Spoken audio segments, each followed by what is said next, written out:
Cette semaine, dans Afrique, nous nous intéressons au Sénégal, en pleine période électorale. Si Macky Sall défend son bilan économique, ses adversaires dénoncent un endettement croissant et des indicateurs peu reluisants.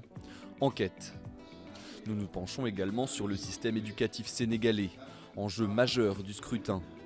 Confrontés à des amphis et des logements universitaires surpeuplés, les étudiants comme Saliou continuent d'avoir la vie dure. Mais tout de suite, les titres de l'actualité. Le Nigeria prend son mal en patience. Les élections générales prévues samedi dernier ont été annulées quelques heures avant le début du scrutin. La cause des intempéries retardant l'arrivée du matériel électoral ainsi qu'une tentative de sabotage. 3 bureaux de la commission électorale ont en effet été incendiés. Les raisons pour lesquelles une telle incompétence s'est manifestée doivent être expliquées à la nation. Après les élections, nous devons savoir ce qui s'est exactement passé. Qui est responsable ?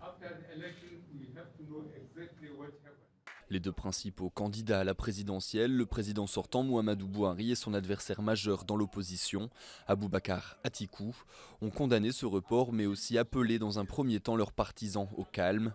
Changement d'ambiance lundi lorsque le président sortant a ordonné à la police et à l'armée d'être impitoyables avec les fraudeurs électoraux. Je l'ai dit plusieurs fois, le général Buhari n'est pas un démocrate. Il ne croit pas en la démocratie. C'est une façade, c'est plus un tyran qu'un démocrate. Selon un récent rapport de la Chambre de commerce et d'industrie du Nigeria, les pertes pour l'économie nigériane sont évaluées à 1,5 milliard de dollars suite à l'annulation de l'élection. Dernier sprint avant l'élection présidentielle, Macky Sall a tenu un rassemblement mardi à Pikine, à l'est de Dakar. Le président sortant s'est félicité de son bilan économique et promet, s'il est élu, un Sénégal émergent en 2035. Pour nous, au Sénégal, on a besoin que de paix, qu'il y ait des élections dans la paix et que vraiment qu'on nous laisse notre cher, très cher président Macky Sall continuer quand même ses 5 ans et achever ses travaux. Macky Sall, qui brigue un second mandat, aura sur sa route 4 autres candidats, dont l'ancien Premier ministre Idrissa Seck. Ce dernier est perçu comme l'un de ses principaux challengers. Le gouvernement de Macky Sall, on peut l'appeler une anarchie, monarchie plutôt, une monarchie. Parce que lui, c'est avec toute sa famille, mais le reste non. Alors qu'il dit, il veut que toute la population soit égale. N'ayant jamais connu de coup d'État, le Sénégal fait figure de modèle démocratique en Afrique. Les campagnes électorales y sont malgré tout souvent émaillées d'accusations de corruption, de désinformation et de violence. Les corps d'au moins 22 mineurs d'or ont été retrouvés dimanche dernier par des secouristes dans des puits au sud-ouest de la capitale, Harare. Ces travailleurs illégaux ont été pris au piège d'inondations provoquées par des pluies diluviennes en début de semaine. Le sauvetage est difficile. Nous avons essayé de mettre les corps dans des sacs mortuaires parce que ce sont nos proches ainsi que nos collègues de travail. L'exploitation de l'or à petite échelle, principalement dans des mines abandonnées depuis longtemps par les grandes entreprises, est très répandue au Zimbabwe. Elle constitue une source de revenus pour beaucoup dans ce pays où le chômage est estimé à plus de 90%.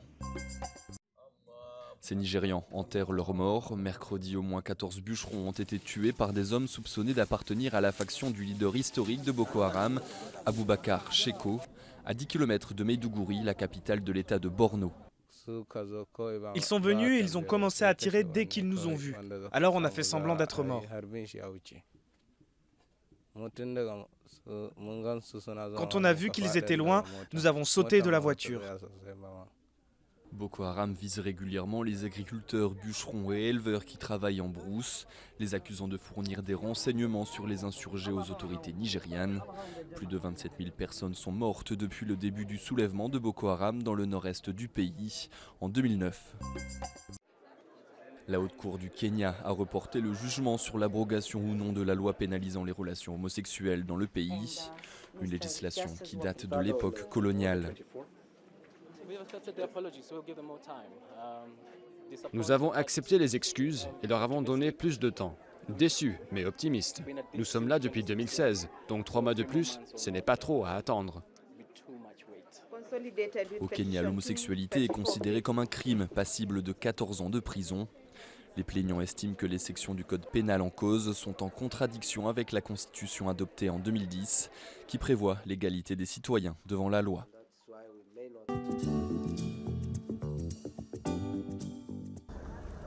C'était il y a tout juste un mois l'inauguration symbolique de l'un des chantiers phares de la présidence de Macky Sall.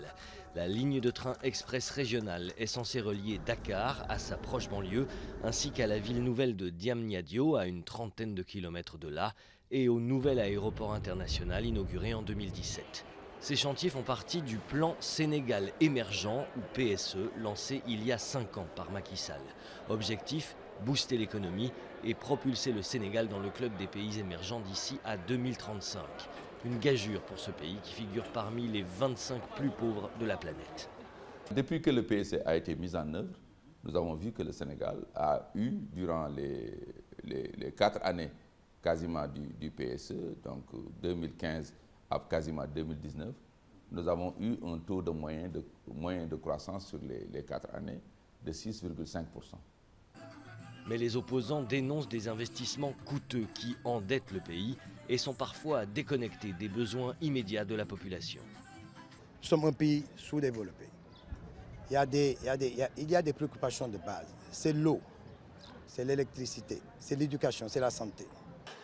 L'éducation, justement, fait partie, selon le gouvernement, de la deuxième phase de ce plan de développement que des bailleurs se sont récemment engagés à financer à hauteur de 14 milliards de dollars. Pour soulager son endettement, l'État sénégalais espère tirer d'importants revenus de la future exploitation des gisements de pétrole et de gaz qui pourraient officiellement rapporter 30 milliards de dollars sur 30 ans et 5 points de croissance. Mais les économistes appellent à la prudence et pointent la volatilité du prix du brut. Ce qui est important, c'est de démarrer la croissance, c'est ça qui a été réussi. Maintenant, il faut maintenir ce rythme et l'augmenter parce qu'on n'a pas encore atteint la vitesse de croisière. Le Sénégal atteindra la vitesse de croisière quand on fera des taux de 10%. Les autorités sénégalaises veulent également encourager les investissements privés pour pérenniser la croissance.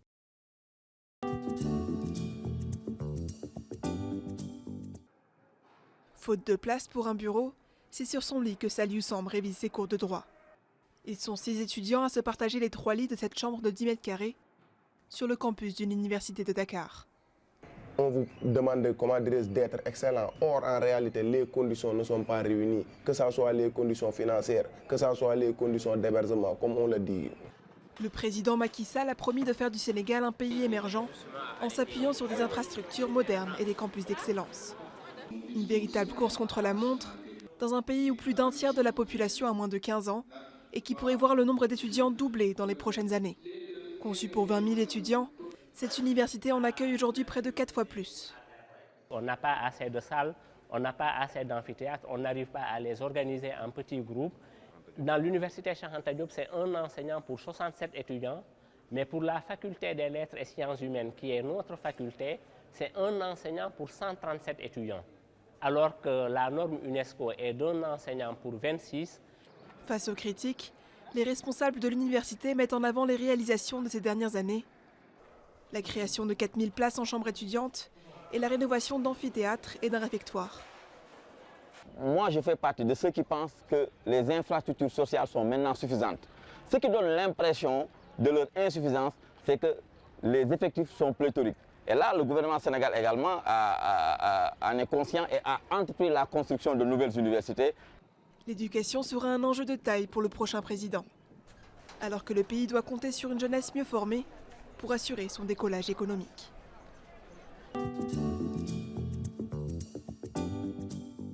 En matière de gastronomie, le village isolé de Paternoster en Afrique du Sud n'est probablement pas le premier endroit auquel vous pensez.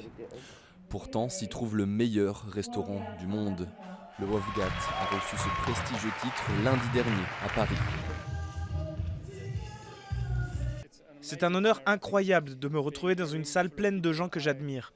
J'ai déjà eu tellement de bonheur à voir des participants à cette cérémonie. C'est juste dingue pour moi et ça fait beaucoup à digérer. Le chef de ce petit restaurant de Vancouver n'a commencé à cuisiner qu'à 30 ans. Il pousse à l'extrême le concept des produits locaux. Il a ouvert le Wolfgat il y a 2 ans dans un cottage vieux de 130 ans. C'est tout pour cette édition d'Afrique. Rendez-vous la semaine prochaine.